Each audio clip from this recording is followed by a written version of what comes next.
देखते जाओ, हर जानवर शेर खान की ही ज़्यादा तारीफ करता है, आपका तो महत्व ही कम होता जा रहा है। देखिए ना, ऐसे करके वह विद्रोह के बीच सिम्बा में डालता जाता है। सिम्बा भी जब ऐसी चीज़ें देखता है, कभी कोई हिरन, कभी कोई हाथी और कभी कोई दूसरा जानवर आके शेर खान की बड़ी तारीफ करता है और सिम्बा की इतनी तारीफ नहीं करता या फिर उसके बारे में कुछ गलत ही बातें बोलता है। इससे सिम्बा को अंदर से अंदर जलन महसूस होने लगती है। इस चीज़ का एक दिन फ़ायदा उठा के टाइगर सोचता है, अब तो हथौड़ा गर्म हो चुका है, मुझे अब हथौड़ा मार देना चाहिए। असली तो अब आएगा मज़ा।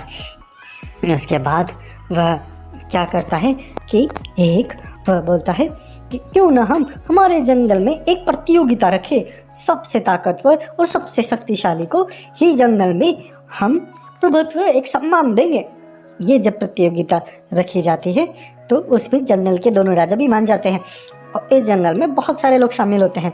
तब उसके अंदर कुछ हाथी आपस में लड़ते हैं, कुछ टाइगर आपस में लड़ते हैं, ऐसे ही लड़ते रहते हैं। अंत में जाके शेर खान को भी बोला जाता है कि सर आप भी अपना ताकत दिखाइए। तब शेर खान भी अपनी ताकत दिखाता है तो वह टाइगर से लड़ता है तो टाइगर को पछाड़ देता है। तब शेर खान ही बचता है। तब टाइगर बोलता है, अरे शेर खान ही जंगल के सबसे ज़्यादा शक्तिशाली है, क्यों ना सिम्बा भी अपनी शक्ति का प्रदर्शन करे, इससे हमें पता चलेगा हमारे दोनों टाइगरों में से कौन सबसे ज़्यादा शक्तिशाली है। तब इसके इस प्रस्ताव से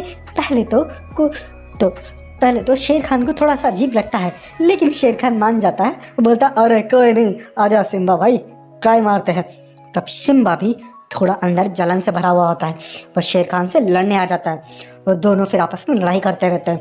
धीरे धीरे लड़ाई तो सीरियसनेस में बदल जाती है, वह सच्ची में लड़ने लग जाते हैं। उनके बीच में बहुत ही भयंकर लड़ाई होने लग जाती है। जब सिम्बा शेर खान पे थोड़े ज़्यादा प्रहार करने लग जाता है तो शेर खान समझ जाता है, अरे ये क्या, सिम्बा मुझे इस तरह से क्यों लड़ रहा है, ये तो कुछ और ही बात है, कुछ ना कुछ गलत हुआ है, मुझे सोचना समझना पड़ेगा। तब शेर खान जानबूझ के सिम्बा से हार जाता है और जंगल में सिम्बा बोलता है, मैं ही सबसे शक्तिशाली हूँ, मैं ही शक्तिशाली हूँ, यस यस। तब टाइगर सोचता है, अरे ये क्या हो गया, ये शेर खान ने अपने आप को हरा कैसे लिया, ये तो गड़बड़ हो गया, ऐसा नहीं होना चाहिए था। तब शेर खान जब अगले दिन अपने भाई के पास जाता है, सिम्बा के पास, उससे बात करता है, अरे ओ सिम्बा, ये क्या हुआ, तुम जिस तरह से मुझे प्रहार कर रहे थे इसका मतलब था तुम किसी चीज़ से परेशान हो, बताओ मुझे क्या हुआ। तब सिम्बा सारी बात बताता है। तब शेर खान समझ जाता है, अरे ये इस टाइगर ने तुझे भड़काया है, ये टाइगर ही असली जड़ है, इस टाइगर को देखना पड़ेगा। तब शेर खान अपने बाकी जंगली जानवरों को बुलाता है और उन सबसे वापस से पूछता है कि क्यों तुम लोग ऐसा क्यों कर रहे थे, तुम लोग मेरी तारीफ क्यों कर रहे थे और सिम्बा की बुराई क्यों कर रहे थे। तो सारे जानवर भी यही चीज़ बताते हैं कि ये सारा किया धरा उसी टाइगर का था। इस तरह से टाइगर की पोल खुल जाती है, सिम्बा की भी आँख खुल जाती है। सिम्बा भी अपने भाई से माफ़ी मांगता है। सिम्बा बोलता है, अरे भैया मुझे एकदम माफ़ करो, मैं उस टाइगर के बहकावे में आ गया था। तब शेर खान अपनी बुद्धि से इस चीज़ को सॉल्व कर देता है। उसके बाद वो टाइगर को घेर लेते हैं। वो टाइगर को बोलते हैं, अरे ओ टाइगर, तूने क्या सोचा था, तू हम दोनों भाइयों के बीच में से लड़ाई करवा देगा, नहीं हो पाएगी ये लड़ाई, हम दोनों बहुत अच्छे भाई नहीं, हम बहुत अच्छे दोस्त भी हैं, अब तुझे हम नहीं छोड़ेंगे। तो वह टाइगर बोलता है, अरे मुझे माफ़ कर दीजिए, जाने दीजिए, मैं एक्चुअली अपने भाई का बदला ले रहा था। आप लोग, मेरा भाई से मेरा नाता बहुत अच्छा है, आपने मेरे भाई को मारा ना, उसका मैं बदला लेने आया था।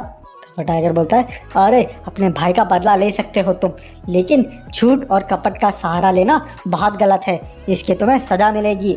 इसके लिए तुम आया था यहाँ पे अपने आप को अपंग दिखाते हुए कि तू घायल हो चुका है, अब हम तेरे को सच्ची में घायल करके भेजेंगे यहाँ से।